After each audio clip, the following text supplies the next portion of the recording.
is Juliana Puspalita Herman within PM 25412072.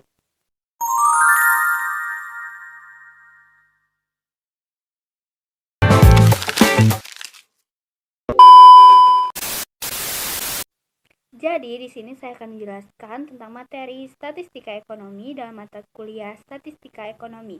Di dalam statistika ekonomi ini, saya akan menjelaskan pengertian, jenis, urutan, perbedaan data, dan variabel.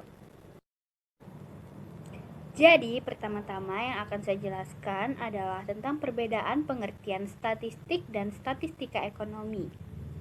Statistik adalah ilmu yang mempelajari cara pengumpulan, pengolahan, analisis, dan penyajian data. Statistik digunakan sebagai alat bantu dalam pengambilan keputusan berdasarkan data. Dengan statistik, kita dapat mengubah data mentah menjadi informasi yang bermakna untuk mendukung berbagai keputusan dalam bidang ekonomi, bisnis, dan kehidupan sehari-hari. Sedangkan pengertian statistika ekonomi adalah cabang ilmu statistika yang mempelajari cara pengumpulan, mengolah, menganalisis, menyajikan, dan menafsirkan data yang berkaitan dengan kegiatan ekonomi. Tujuannya supaya data ekonomi seperti harga, pendapatan, inflasi, pengangguran, PDB, ekspor-impor, dan perilaku pasar bisa dipahami secara kuantitatif untuk jadi dasar pengambilan keputusan. Contohnya adalah data harga cabai naik turun tiap minggu itu cuma angka mentah. Setelah diolah pakai statistika ekonomi, jadi tahu rata-rata kenaikan per bulan, trennya, faktor penyebab, sampai bisa dipakai buat prediksi harga bulan depan atau kebijakan subsidi. Ini sendiri membantu pengambilan keputusan dalam merumuskan kebijakan berdasarkan bukti data yang akurat. Selanjutnya, yang kedua, saya akan menjelaskan tentang jenis-jenis statistik. Jenis-jenis statistik dibagi menjadi 4. Yang pertama ada statistik deskriptif. Statistik deskriptif adalah bagian dari ilmu statistika yang berfungsi untuk pengumpulan, merangkum, mengolah, dan menyajikan data dalam bentuk yang lebih mudah dipahami, tanpa menarik kesimpulan umum di luar data tersebut. Fokusnya cuma menggambarkan data atau mendeskripsikan karakteristik data yang sudah ada. Misalnya lewat tabel, grafik, diagram rata-rata, median, modus, nilai maksimum, minimum, dan simpangan baku. Di sini ada contoh statistik deskriptif. Seperti grafik di samping menunjukkan rata-rata pendapatan per kapita di berbagai wilayah Indonesia. Data ini merupakan contoh penerapan statistik deskriptif dalam ekonomi, di mana data disajikan secara visual untuk mempermudah pemahaman dan perbandingan antar wilayah. Selanjutnya, yang kedua ada statistik inferensial. Statistik inferensial adalah cabang statistika yang digunakan untuk menganalisis data sampel dan kemudian menarik kesimpulan, membuat dugaan, atau prediksi tentang populasi yang lebih besar. Jadi, nggak cuma meringkas data, tapi juga menguji hipotesis dan mengukur tingkat kepercayaannya. Contohnya, dari 1000 mahasiswa di kampus diambil 100 orang sebagai sampel untuk disurvei soal pengeluaran bulanan. Hasilnya rata-rata pengeluaran sampel sejumlah 1,2 juta. Pakai statistik inferensial, hasil itu dipakai buat menduga rata-rata pengeluaran seluruh 1000 mahasiswa lengkap dengan tingkat kesalahan kurang lebih 5%. Yang ketiga ada statistik parametrik. Statistik parametrik adalah metode statistika inferensial yang dipakai saat data memenuhi asumsi tertentu, terutama data berdistribusi normal dan skala pengukuran interval atau rasio. Metode ini menguji parameter populasi seperti rata-rata dan varian. Karena asumsinya ketat, hasilnya lebih kuat kalau asumsi terpenuhi. Selanjutnya, saya akan menjelaskan tentang contoh statistik parametrik. Contohnya adalah ketika peneliti ingin mengetahui apakah rata-rata nilai ujian nasional matematika siswa SMA Negeri 1 Palembang berbeda secara signifikan dari kriteria ketuntasan minimal sebesar 75. Data yang digunakan berupa nilai ujian dari 40 siswa. Setelah dilakukan uji normalitas, data terbukti berdistribusi normal. Oleh karena itu, pengujian hipotesis dilakukan menggunakan uji T. Satu sampel. Hasil analisis menunjukkan nilai P sama dengan 0,02 kurang dari 0,05. Dengan demikian, HO ditolak dan disimpulkan bahwa rata-rata nilai matematika siswa tersebut berbeda secara signifikan dari 75. Selanjutnya, yang keempat ada statistik non-parametrik. Statistik non-parametrik adalah metode statistika inferensial yang tidak mensyaratkan asumsi distribusi tertentu. Sering disebut distribusi free, cocok untuk data yang tidak normal, ukuran sampel kecil, atau data skala nominal atau ordinal. Selanjutnya ada contoh statistik parametrik. Contohnya ketika peneliti ingin membandingkan tingkat kepuasan pelanggan terhadap dua merek sabun cuci, yaitu merek A dan merek B. Data diperoleh melalui kuesioner dengan skala ordinal, sangat tidak puas, cukup puas, puas, dan sangat puas. Jumlah responden sebanyak 25 orang untuk setiap merek. Karena data berskala ordinal dan tidak memenuhi asumsi normalitas, pengujian hipotesis dilakukan menggunakan uji Mann-Whitney. Hasil analisis menunjukkan nilai P sama dengan 0,04 lebih dari 0,05. Dengan demikian, HO ditolak dan disimpulkan bahwa terdapat perbedaan signifikan tingkat kepuasan pelanggan antara merek A dan merek B. Jadi, perbedaan antara contoh statistik parametrik dan statistik non-parametrik ini adalah statistik parametrik digunakan ketika data berskala interval atau rasio dan berdistribusi normal, seperti nilai ujian.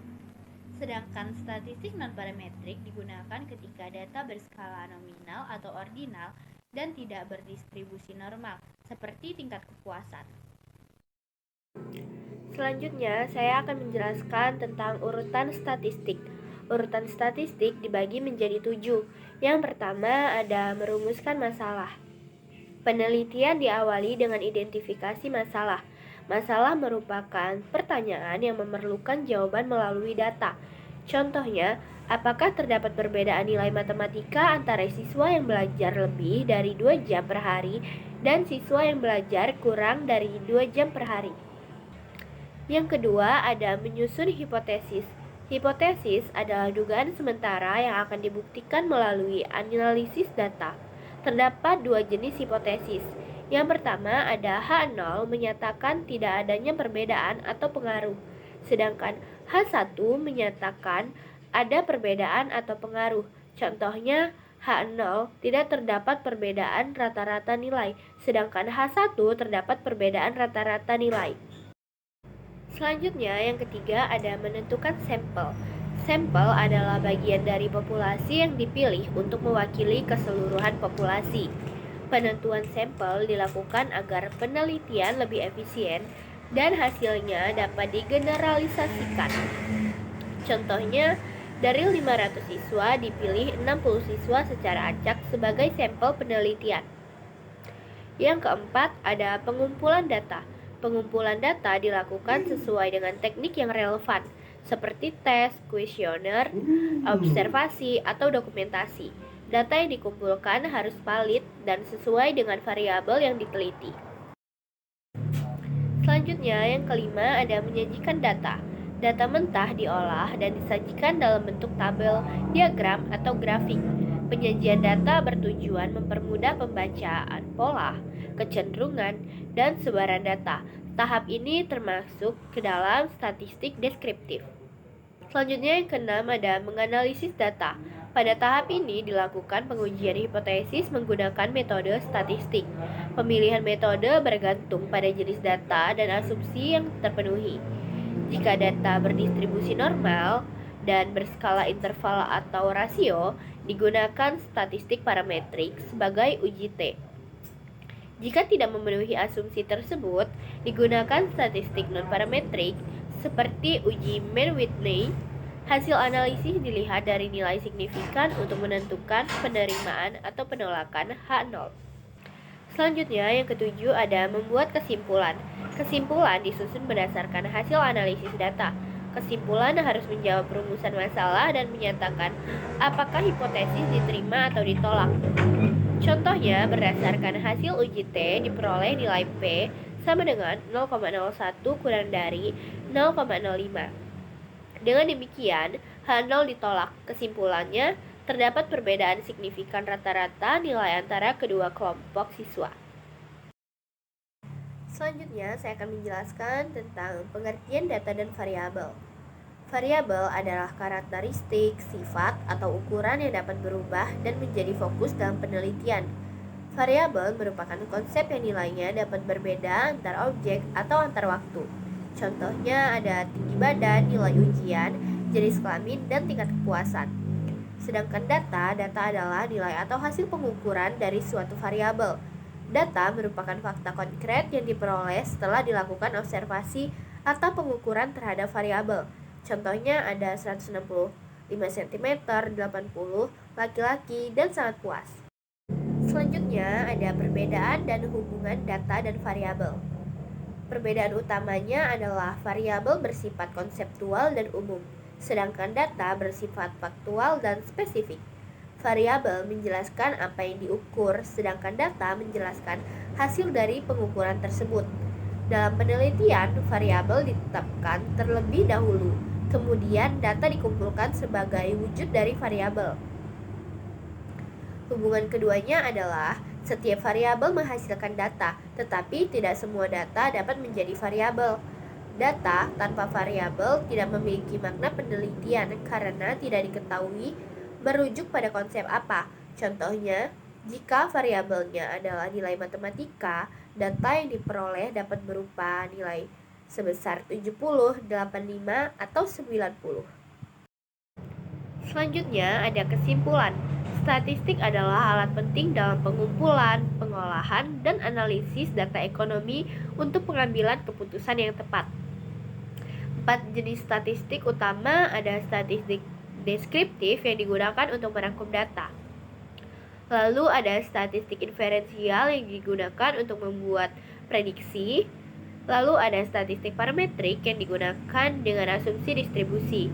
Dan yang terakhir ada statistik non-parametrik yang digunakan tanpa asumsi distribusi.